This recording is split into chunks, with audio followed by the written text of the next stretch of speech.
All right. Larry Lindstrom Ruhf, twin brother to Peter Ruhf, and 6 months younger than me and my twin brother, cousins. And you got to meet Sally Ruhf, his mother, who's a funniest tyrant, badass, killer, theatrical person you've ever met. His extremely shy father, Dick Ruhf, and then suddenly Larry is in the middle, really quiet and really killer.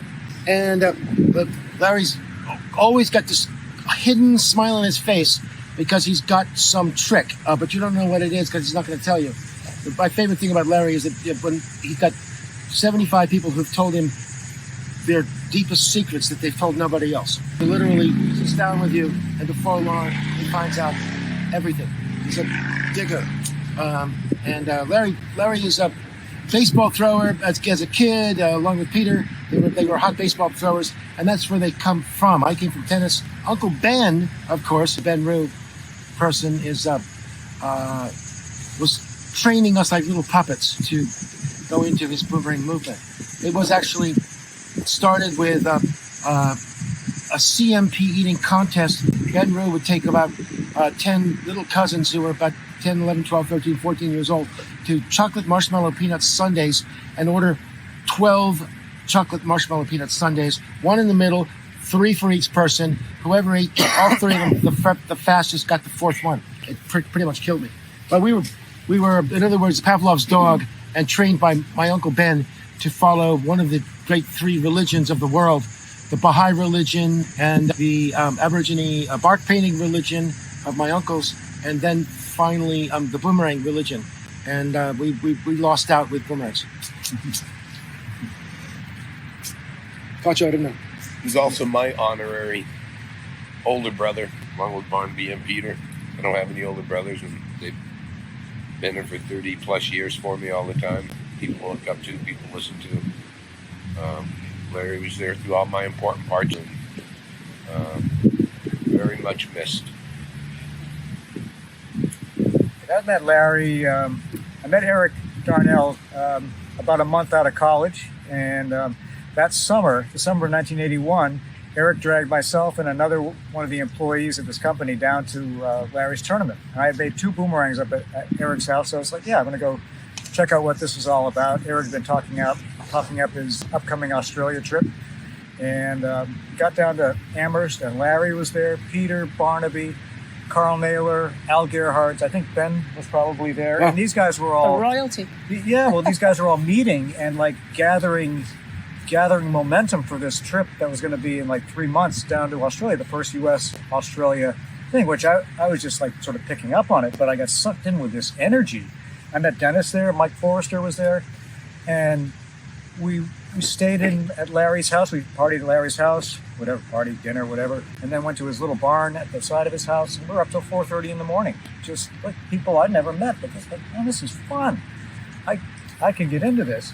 And you know, one thing led to another. Next year came down, I discovered a fast catch boomerang and just made that happen in 1982. I mean, it all happened really fast, but Larry put on those tournaments. I mean, without him setting the table and having the tournaments there and getting the people to come to the tournaments, like none of it would have happened. It changed my life, and he was a big part of that. I mean, Eric a lot because he was nearby up where I live, but really it was Larry doing the real groundwork and like putting on the tournaments, and he was connected with Ben and Barnaby and Peter, and it's like this force that was like moving around. It's like I wanted to be part of that, and here we are 40 years later.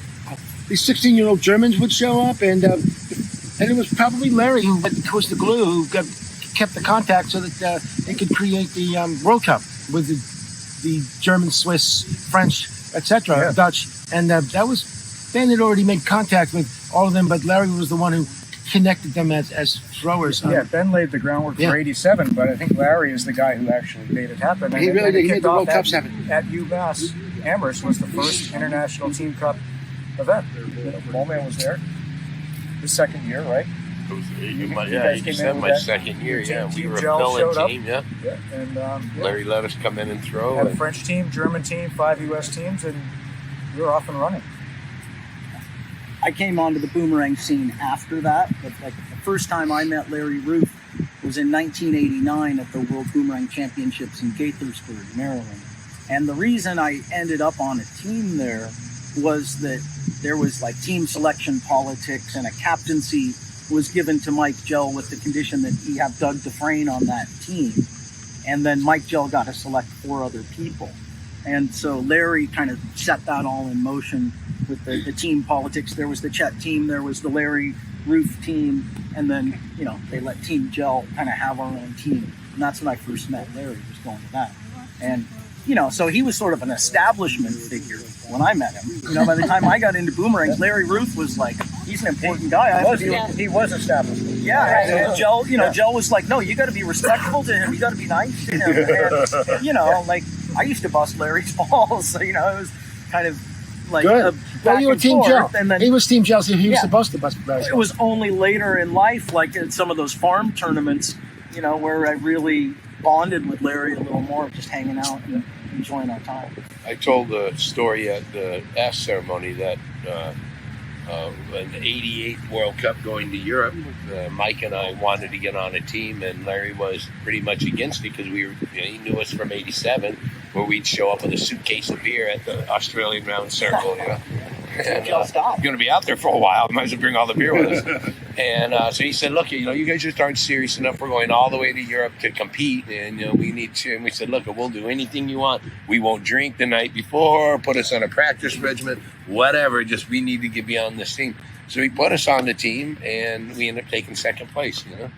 When that was because Larry gave us a spot. And I also talked about he seemed to be the one at all times, whoever was throwing, if they were close to hitting a record or something, he knew it, and he was counting.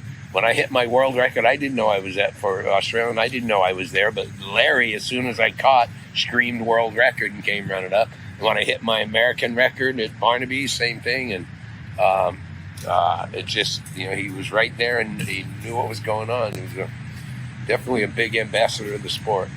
And I got to know him later than all y'all, and Stevie credits him with getting him into U.S. team play, and I certainly credit him as well, because there weren't a lot of women in the sport, and I guess there still aren't. And that, talking about politics, there was a lot of politics, a lot of old boy stuff going on with all these folks who'd known each other forever and gone all these places together. And in '98, we had the team selection process. Larry had run team tournaments at UMass, and he decided he wanted me on his team. And so I got to throw with United Blue in St. Louis, and it was, in some ways, one of the most fun group of people I've ever been with. And Larry was just amazing. He listened also. It wasn't just that. I've gone through a couple of big changes in my life, career-wise and personally. And he was one that would talk to me on the phone about this stuff. I didn't have a chance to see him as much in person as I would have liked to. But he was always, we messaged, we'd talk on the phone, and whenever I had a crazy thing like I had 9 years ago when I was trying to figure out who I was and how to be who I was, he was really there for me. And yeah, I always loved that about Larry. And Bunny's right. He definitely knows secrets about all of us. Yeah. Nice. By the way, we have this super competitive Larry Ruhf, I can tell you, with me and him. Back to '89, and he's got. I could promise you, when he put Betsy on a team, it was because he had planned on winning. And I do know this bitterly, I might add. There was, in '89, we were getting a team, and I was being offered some choices for my team. And Larry had a team, and Dell team with Doug Dufresne, of course, and Stevie K. And in any case, I said, well, I really just need John Flynn. And it was like, at the time, he was like giving me the dirt. He was giving me, Kohler was pretty new. Jim Jordan was a shadow. Rob Parkins didn't really exist. He was a baby boy, and so basically the Jews, of course, it didn't look like I had the great team, and so I thought if I could just get Flynn here. I was completely lying, by the way, because I knew that if I got Flynn, that the entire thing would turn on my particular team. In fact, Flynn just reminded me that he said, "Well, then in that case, we'll win." Was what his comment was. It was like. But what it was really funny, because I have to tell you that whenever I'm beating a Larry Ruhf team, it was not his plan. He wasn't giving away anything, or so he thought. He's definitely been able to take things. He did, by the way, Larry says don't miss the tournament. Okay, he did win the All right. Nationals in 1985. Larry Ruhf. Hey, Larry, we're going to go throw fast catch for you. grab your chair. And I'm going to be throwing a Larry Ruhf made boomerang for my fast catch. Right on. Yep, right now. See ya. Bye, Larry. Have plenty. Hey, Barnaby, pull my chair back with you, please. What a guy! Thank you for doing this. This is fantastic.